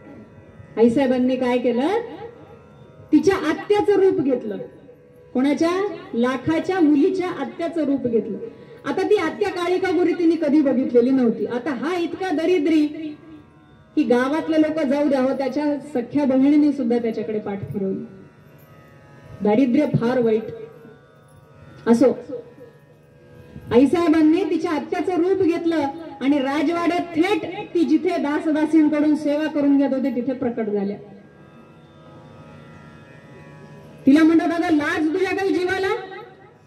ज्या पुण्यवान बापाच्या पोटी जन्म घेतलास त्याला उपाशी सोडून इथे ऐशोआरामात बसतेस, लाज नाही वाटत?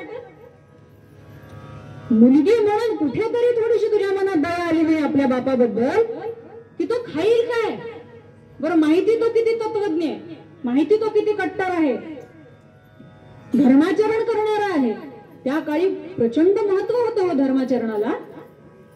आणि असं असताना तू त्याला एकट्याला सोडून इकडे आलीस, छान ऐशोआरामात बसली आहेस, पंचपक्वान्नाचं भोजन करतेस, लाज नाही वाटत? ताड ताड ताड ताड आईसाहेब बोलायला लागल्या. तिला काहीच कळे नाही काय चालू. बरं, सगळं ऐकून घेतलं. ती म्हणे, हे बघा आत्याबाई आहात तुम्ही असं म्हणताय, मी काय तुम्हाला कधी बघितलं नाही, मी काय त्यांना नाही म्हणलं नाही, ते माझ्यासोबत यावं, त्यांनी राहावं माझ्या राजवाड्यात, मी त्यांना रोज खाऊ घालीन, तेवढंच माझ्याही हातनं माझ्या वडिलांची सेवा होईल. बघा हा, ही अशी सेवा होईल, तेवढीच माझ्याही हातनं माझ्या वडिलांची सेवा होईल आणि त्यांनाही 4 घास मिळतील, काय हरकत आहे? प्रचंड राग आला आईसाहेबांना. आईसाहेब म्हणतात, तू सुधारणार नाहीस, लाखा श्रेष्ठ भक्त आहे, त्याला तू पोरगी शोभत नाहीस. या भाषेत आईसाहेब म्हणतात. पद भरपूर आहेत, थोड्याशा वेळेच्या नियोजनाप्रमाणे फक्त कथा भाग घेते. आणि हे सगळं ऐकून आईसाहेब तशाच ताड ताड ताड ताड रागाने निघून गेल्या. मुलीने त्यातल्या त्यात काय केलं तर वडिलांना पत्र लिहिलं, एक मोहरांनी भरलेला हंडा त्याच्यासोबत दिला आणि वडिलांकडे निरोप पाठवला. लाखाने ते पत्र वाचलं की बाबा तुम्ही याचा स्वीकार करावा, जेवढे दिवस त्याच्यावरती तुमची गुजरण होईल तेवढी करावी, मी तुम्हाला जमेल तशी मदत करत जाईन. लाखाने ते पत्र घेतलं, भगवंताच्या उंबरठ्यावरती असं पालथं घातलं, त्याच्यावर स्वतःचं उत्तर लिहिलं. मुलीच्या अन्नावरती जगण्या इतकी लाचारी माझ्या नशिबी अजून आलेली नाही, कारण मला पोसणारा माझ्या समोर उभा. मुलीच्या अन्नावर जगण्या इतकी पाळी माझ्यावर आलेली नाही. असं हे सगळं झालं, आता करायचं काय? भगवंत म्हणतात, अरे बाबा ते सगळं खरंय, भगवंताला चैन पडे ना हो, त्याला अन्न गोड लागे ना, शेवटी लाडका भक्त आहे ना, उपाशी बाय माझा लेकरू, काय करू काय करू काय करू. एक युक्ती भगवंताला सुचली. भगवंत म्हणतात आईसाहेबांना, लक्ष्मी माते एक युक्ती आहे, बघा जमत का? म्हणे काय करायचं? आता कमल जे मजला सुचली एक युक्ती बरी, निरालसपणे करू आपण त्याची सेवा खरी. तू हो तदीय कन्यका नच अशक्य काही तुला, जगास तुझ्यामुळे जगपणामुळे हाला. गोपाल कृष्ण भगवान की जय. आईसाहेब आता एक काम करा, त्याच्या मुलीचं रूप घ्या, मीही तुम्हाला साजेसं रूप घेतो आणि आपण जाऊन त्याची सेवा करू. काय भगवंतांनी शब्द वापरले, आपण जाऊन त्याची सेवा करू, कारण तुमच्यामुळेच या जगामध्ये जगपणा आलेला आहे, जीव आहे. आईसाहेब एका क्षणात तयार झाल्या, काही हरकत नाही, इतक्या श्रेष्ठ भक्ताची सेवा मला करायला मिळतीये. आणि काय केलं दोघांनी? झाली श्री अंबा श्री अंबा कोल्हाटी जगदंबा, झाली श्री अंबा श्री अंबा, वेळी फुलाची सोडून बांधली अंबाडादी शक्ती, प्रचंड घालुनी लुगडे आली कंठाती वळी माती, झाली श्री अंबा श्री अंबा कोल्हाटी जगदंबा, झाली श्री अंबा श्री अंबा. बाळा बुगड्या पार काढिल्या दुलदाने कानाचा, अंगीतले तंगती शवरो भाग ठसठशीत, झाली श्री अंबा श्री अंबा कोल्हाटी जगदंबा, झाली श्री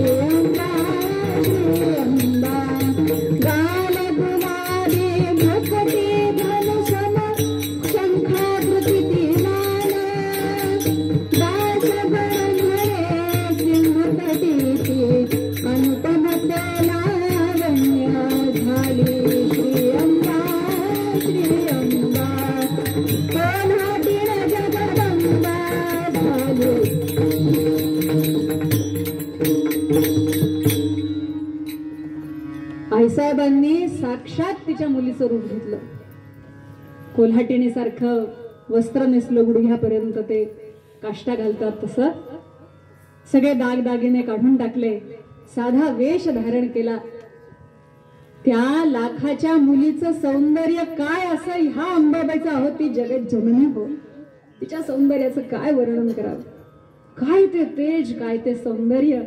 आईसाहेबांनी रूप घेतलं आणि साक्षात जगन्नाथ ही त्याच परी केले, एक चिंच डोक्यास बांधले, भव्य छाती लंगोटी षड्डिला, कंठी पेट्याने काव शरीराला, कंठी पेट्याने काव शरीराला. भगवंताने ही अगदी कोल्हाट्यासारखं वेश धारण केला आणि दोघेही लाखाच्या झोपडीमध्ये प्रकट झाले. आईसाहेब रूपी त्यांच्या कन्येने लाखाच्या जाऊन लाखाचे पाय धरले. बाबा, माझी चूक झाली, मला माफ करा, मी वाहवत गेले होते, आता मी तुमचे पाय सोडून कुठेच जाणार, आता तुम्ही जे म्हणाल तसं. साधा भोळा लाखा बिचारा, त्याला वाटलं माझं लेकरू परत आलं, आपल्या वडिलांची कीव आली असेल तिला, म्हणून लेकराला घेतलं, डोक्यावरून हात फिरवला, आलीस, फार बरं झालं, काही का असे ना, तुला कळलं ना तुझं हित कशात आहे, बस झालं, मला याच्यापेक्षा वेगळं काय पाहिजे. आई वडिलांना समाधान हेच असतं हो की आपले लेकरं आपले ऐकतात, बाकी त्यांना काही नको. लेकरांनी कमवलेला पैसा नको, लेकरांनी मागवलेले मोठ्या मोठ्या गाड्या, मोठे मोठे बंगले, अपेक्षा कशाचीच नाही, फक्त माझ्या लेकराने मी सांगितलेलं ऐकावं, एवढंच त्यांचं म्हणणं असतं. आणि आपण ते सोडून बाकी सगळं करायच्या मागे लागतो. असं अतिशय लाखाला आनंद झाला आणि लाखाने नजर वर करून बघितलं, हा ग कोण? आता आईसाहेब म्हणल्या, भगवंता तुम्ही सगळं कथानक लिहिलंय, चालू द्या म्हणे पुढचं. भगवंत हात जोडून उभे राहिले समोर. बाबा, मी एक कोल्हाटी आहे. कोल्हाटी आहेस? काय नाव तुझं? भगवंत आपला परिचय करून देतात. ब्रह्मजी पिता तो माझा, ज्या ठाव ठिकाणा नाही, उपगताच माता गेली, मम नयना दिसली नाही, साक्षात नेत्रय बंधू ना पटत एकमेकाचे, थोरला पर्वता शिरी तने गुणगरी, धाकटा घरी रजो गुण त्याचा, व्यवसाय चित्रे करण्याचा. म्हणे ब्रह्मजी माझ्या पित्याचं नाव आहे आणि माझी जननी जिचं नाव माया, आम्ही उपजताच ती नष्ट झाली, आम्हाला काही ती दिसली नाही म्हणे. आणि आम्ही साक्षात 3 बंधू, आमचं काही एकमेकांचं पटत नाही, एक आपला हिमालयात बसलेला असतो म्हणे, एक आपला बसतो काहीतरी मूर्त्या घडवत, आणि मला काही सुचत नव्हतं काय करावं. तुमच्या मुलीची भेट झाली, तिने सांगितलं माझे वडील खेळ करतात जगन्नाथाच्या समोर, असं वाटलं म्हणे चला तेवढी देवाची सेवा होते, म्हणून आलो म्हणे, मला 4 गोष्टी शिकवा, तुमच्यासोबत मला घ्या. काही हरकत नाही. लाखाला अतिशय आनंद झाला. पोरा, तुझं कल्याण होईल म्हणे, देवाच्या समोर खेळ खेळायचं आहे ना, कल्याण होईल तुझं. त्यावर लाखा अजून काय म्हणतो, सदवर्तन यशसी हे कल्यास माते, देईन या तुझ प्रति मम कन्यकेते, सदवर्तना परिभुजी जगतात नाही, बा संपदा विमल सौख्यद मोक्षदायी, गोपाल कृष्ण भगवान की जय.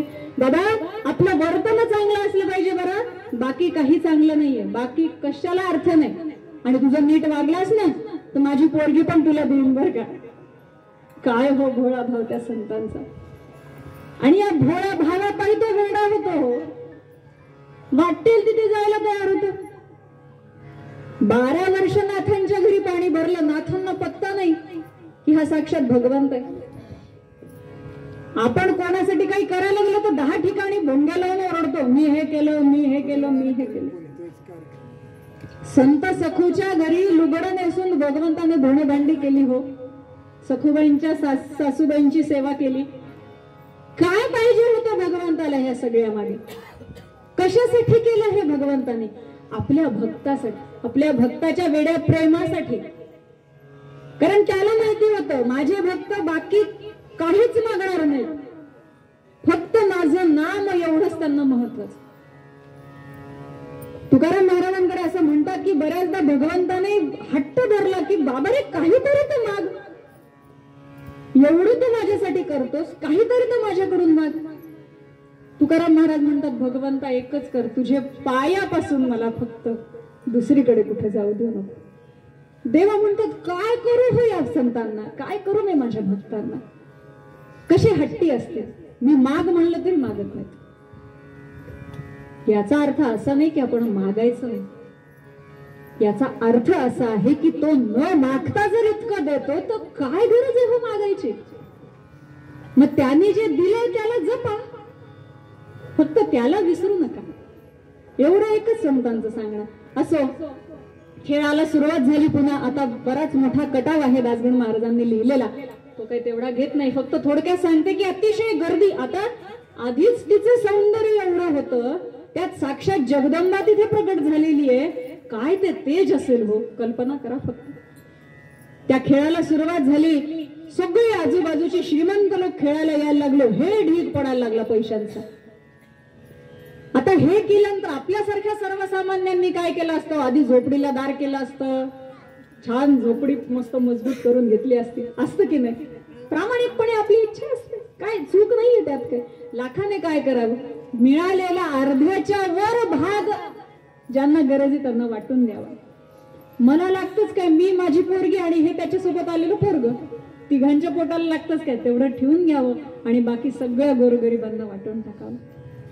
देव म्हणे हे असे माझे भक्त, देतोय तरी ठेवून घ्यायला हरकत नाही.